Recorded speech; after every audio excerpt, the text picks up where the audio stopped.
A day in my life as a room attendant. Ngayon ni ko sa sweldo, urot diretso.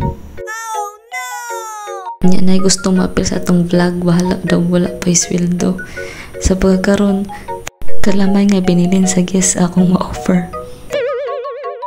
Story time sa data tong nang-apply ko sa una og room attendant. Giingnan ko og makadaog ba daw ko og pet kay kagamay ko nun ako.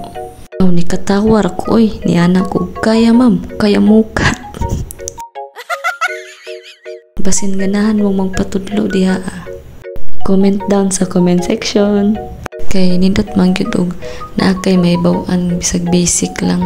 Unya basin matingala mo nga unsaon na pagpa upsize sa beddings nga arang lumita. Aw haplos ng room attendant technique ray katapat ana.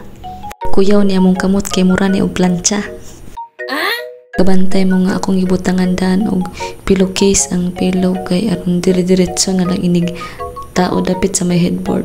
Pagka mag-duty, proceed na putas pa ni hapon. Aw, di mag-uol oy kinay gadag manok gikan sa bukid. Salamat. Uol ko no siya kay ihawan ako no si Bibi Nuggets pero sige magniit. Sa pagtan-aw ninyo nalipay ni siya nag-uol. Sa ning mulbulan kay murag taas-taas pag yun ning proseso. Unya maura gud pud to. Salamat sa pagtan-aw. Sunod na pod. Okay, bye.